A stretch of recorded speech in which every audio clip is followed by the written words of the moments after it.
I've helped hundreds of people retire over the last decade and a half, and I've seen those who have done retirement really well, and then many who wish they could have done a do-over. And I've realized there's four uncomfortable retirement truths that most successful retirees realize early, and then they accept it, and that leads them to a fulfilled retirement.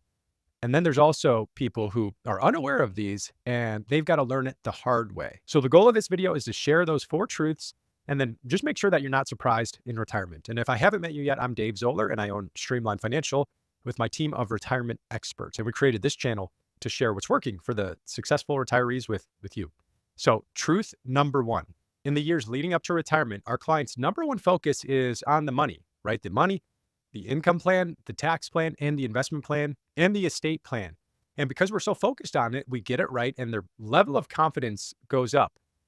But the uncomfortable truth is success with money does not guarantee a successful retirement, right? The clients who are most fulfilled, they spend some time planning the money part and getting it right, but they also focus on two other very important things. Number one is they invest their time to solidify their purpose and their identity in retirement, because our careers will change and the value we provide because of work changes, but the identity we have, that doesn't change or very rarely would change. And if there's a separation of identity in retirement, then it's a pretty miserable feeling. It's really common for people to go through this stage of depression in retirement a few months in.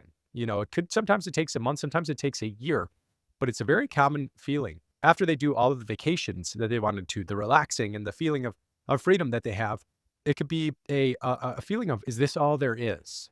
Right. And it's kind of like a feeling, maybe a loss of identity in what they were previously doing to what they're doing now. So here's a quick exercise to just make sure that this is, you've got a lesser chance of this happening to you. I'll run through it and then I'll timestamp this part of the video so that you can finish the video and then come back to this. But step one, this is the values assessment. Now you can find the values assessment anywhere, if you Googled it, but it's going to look something like this. It's going to be a list of a bunch of different values, and you're going to go through and you're just going to start circling whatever the things are that stick out to you, right? Whatever it might be. Freedom is a big one. Security is sometimes a big one, but whatever it is, you run through all of them, circle as many as you want. And then step number two is you go back and you pick the top 10. You could do a check mark if you want. And then you're going to prioritize those 10 in order of importance. And here's why this is so important, because if I value learning and health for two of them, but let's say 6 months into retirement, I wasn't learning new things, or I wasn't exploring curiosities that I have, and I wasn't really expanding the brain and growing in that way. And I wasn't doing anything physical. Well, we're going to see what's most important to me and how I'm actually living my life grow further and further apart. And that's just an unhealthy feeling. That's a feeling of disconnect, and it doesn't feel good internally. But then after you do the values exercise and you see the importance of it, think back over the different parts of your life and reflect on how these values that you just identified influenced your life decisions. And I encourage you to write these down, get a journal, and just think and reflect if you've got the time in the morning. Then the second exercise to do here is, again, use that quiet time to write down significant life events and achievements, but outside your career. Because so much of the achievement and the goals and the things that we've checked off are related to career and work. But what about the things that are not career focused? Focus on those, because this can highlight recurring themes. It could highlight some passions. I've got really a lot more on this if you're interested. I won't go into it now. If you're interested in discovering and then reconnecting those interests or those passions or the hobbies in retirement and just that fulfilling retirement, let me know in the comments. And I could do another video walking through a more in-depth exercise to just do exactly that. But the second thing here, the thing we went over, purpose and identity. The other thing, we all know, and we've heard it a whole bunch of times, and that's health. But very few people have goals related to their health. We know it's critical, but many people don't spend time investing in their health or in exercising or in eating well, which isn't always easy to do, or nurturing just our mental well-being. Because if we think about the money side, in the past, 20 years ago, 30 years ago, we were investing money and putting it away for the future, right? So we were kind of delaying immediate gratification now by spending it on a car or whatever it might be for something in the future. So let's think about that for our health. We're going to get older, but we want that to be healthy years and years where our brain works and we've got activity and can move. So to enjoy our future more, we have to invest the time now. And that's the foundation to a successful life. Now, I'd be interested to hear from you. Any tips, any ideas? How have you been investing in your health? Is it walking? Is it yoga? What are you doing? Please share in the comments because it's helpful for other people too, because they'll look through the comments and maybe get inspired. Let me know, is this type of video, is this what you like? Click the like button. Let me know. It helps me plan out the next video. So the next truth is it's common for part of your retirement time and money to be needed to support your family or to support your parents. So they're obviously the same thing, but this part of retirement planning is often overlooked because it really impacts both your emotional well-being and financial stability. And being prepared to support your elderly parents or manage their financial affairs, it requires proactive planning, right? And proper planning to do it right. And by addressing the responsibilities early, you can really ease the burden of this and the burden on your future loved ones or on your loved ones in the future, and just ensure a smoother transition into retirement. So here's what to do early. Just begin by having that open and honest conversation with your parents if you haven't already. And just talk about expectations and needs and get to understand their financial situations and their health status, which you probably know. And then also their long-term care preferences. Start talking about it or get involved if they have an advisor. Maybe get involved with a meeting a year or every 2 years or something like that. Because that dialogue, it's just going to help gauge the level of support that they might require. And it'll allow you to plan accordingly. And additionally, consider setting aside a portion or having that built into the plan, for the unexpected things, the what if scenarios we'll sometimes look at, not just long-term care for our clients, but also think about our parents too. And then finally with this one, have them think about the legal part, right? Ensure they've got the necessary legal documents in place, the power of attorneys, power for healthcare and financial matters and the living will and just the advanced healthcare directives, those things. We've seen so many things happen, and the people that have this shored up and ready and available is just so much easier. It makes it so much easier on the kids.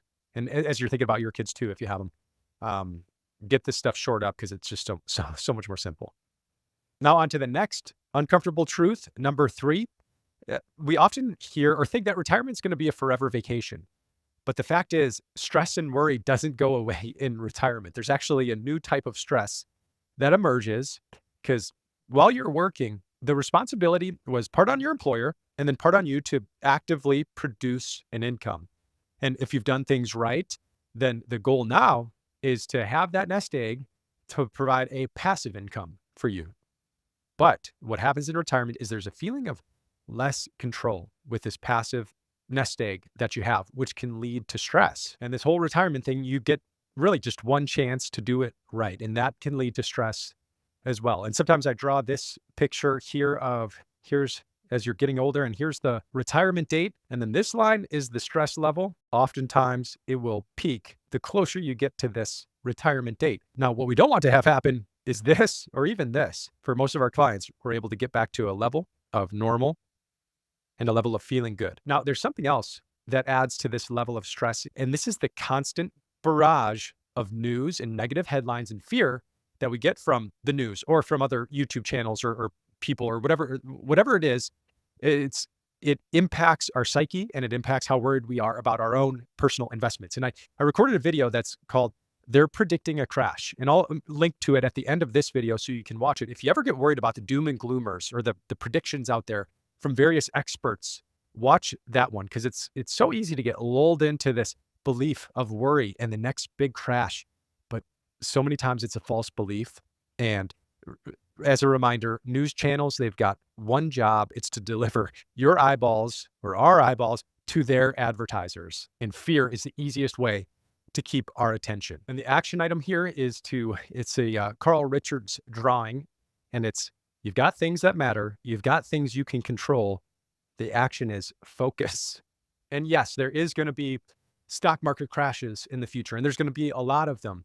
That's why we create the bear market protection plan by using strategies, right? It's the proper bucket allocation. It's just making sure we have enough for those short-term corrections and we have enough for mid and long as well, and make sure we're rebalancing between them when the time is right. And then also, we want to make sure we're covering the 4 economic seasons, which is rising inflation, growth, or slowing inflation, slowing growth. And then the other big one is just making sure we're covering those what if scenarios, all the possibilities over here, and just making sure we're looking at them and the result before they happen, even if they're a 5% chance. Sometimes we just want to know. Now, the next uncomfortable truth is if you're not retired yet, you're going to probably not believe it. And I was surprised 15 years ago when I started helping people retire, but it's way more common than I ever thought it would be.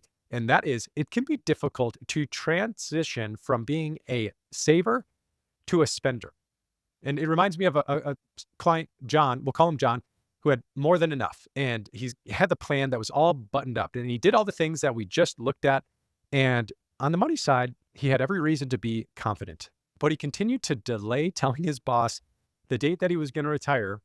And we found out why. And we came up with a 3-step plan to get to a level. He was at probably a 7 or 8 out of 10, get him to a 10 out of 10. So here's what happened.